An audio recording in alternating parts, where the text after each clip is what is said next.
market smelled of burning incense and rotting cabbage. Ahri wrapped her cloak around her 9 tails and fiddled with her twin sunstone tokens to distract herself from the stench, rolling them between her fingers and snapping them together.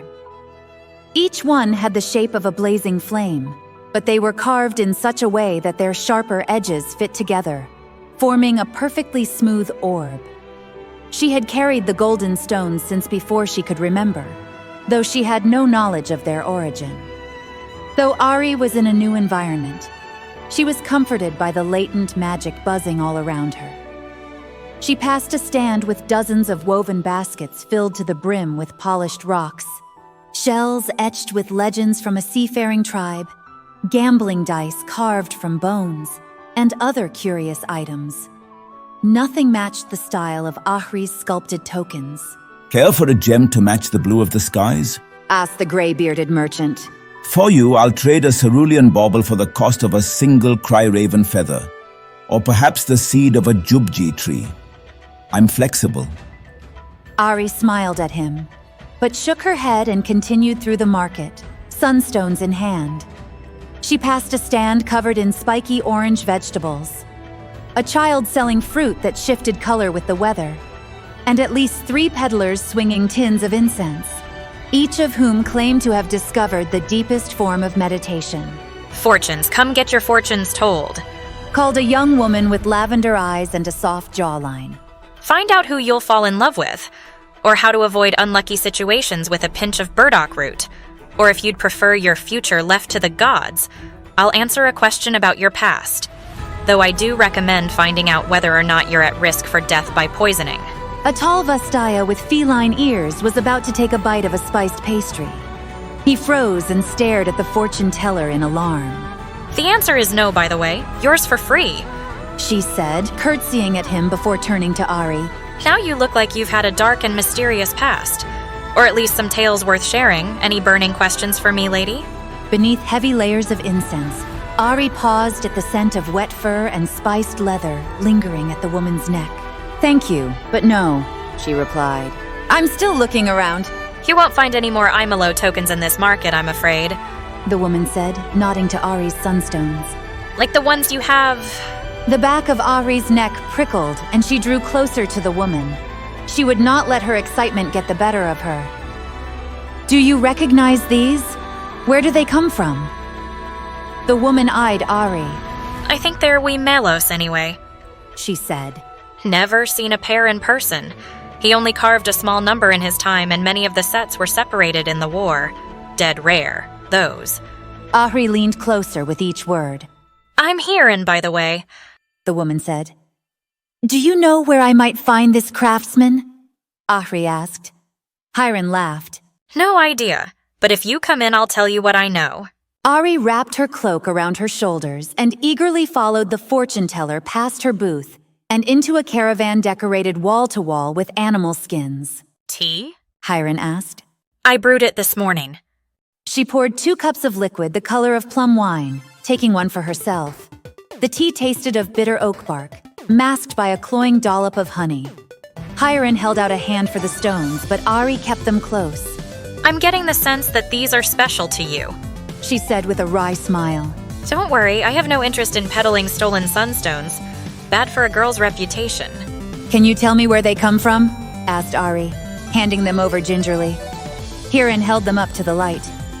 These are beautiful, she said. I don't know how they fit together so perfectly. I've not seen the Ahri said nothing. She stood frozen with curiosity and did not take her eyes off the woman.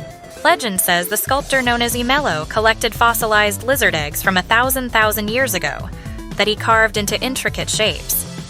These ancient lizards lived long before the Getu Sea dried up to a desert, leaving only petrified bones and dust.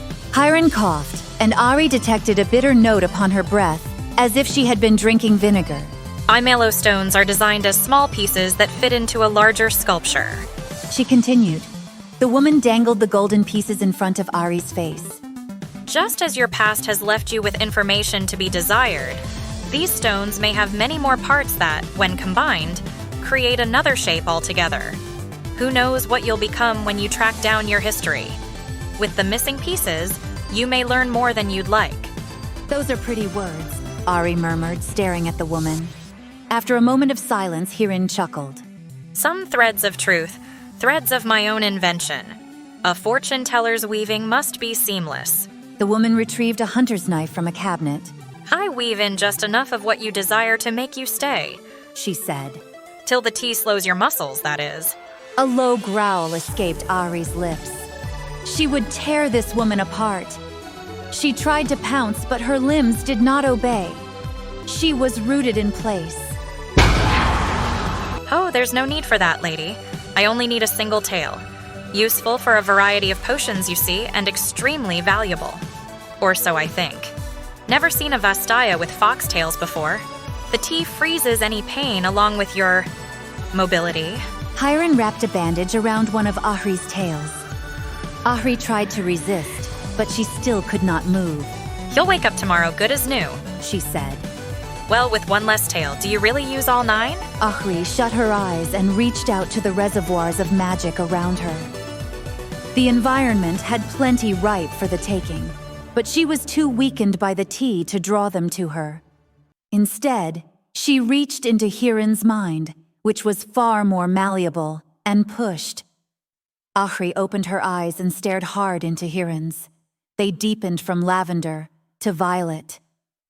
Hirin, she said, come closer. I would look into the face of the one who tricked me. Of course, lady. Hirin replied, transfixed. The woman's voice sounded hollow, as though it came from the bottom of a well. She leaned in until her face was only inches away. Ahri inhaled, drawing essences of the woman's life from her breath. Hirin was a young girl, hiding, hungry and afraid, beneath a market stall. 2 men argued above, looking for her. She had nothing but empty coffers to show for her day's work. Ahri continued to drain Hirin's life, sampling memories of raw emotion. They felt rich in Ahri's mouth, and she relished each unique flavor of emotion. Hirin told the fortune of a witch doctor shrouded in veils, receiving a copper for her troubles. She used the coin to buy a piece of bread, which she devoured in seconds. In a seedy tavern, a raucous group played cards. A man with eyebrows resembling butterfly wings gambled a golden Ymelo stone while Hirin watched from the shadows. Hirin tracked Ahri as she walked through the market. One of her foxtails peeked from beneath her cloak. She drew the vastaya into her caravan. Enough. Ahri stopped, her head spinning with renewed vigor. With each memory she stole from Hirin, she felt energy rush back into her weakened muscles, cleansing them of the poison. Strengthened once more, she slowly shook her limbs awake and flexed her tails with a shiver. They tingled with pinpricks. Hirin stood wide-eyed and dazed, still very much alive. It was she that would wake tomorrow, good as new, less a few memories that she would not miss. With knowledge of the woman's life, Ahri's rage had faded.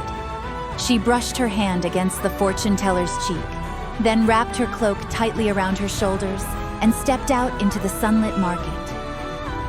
Hirin would not remember her, or their encounter, but Ahri had left the trade with a name to hunt, Ymelo, and the image of the man with soft-winged eyebrows was burned in her mind.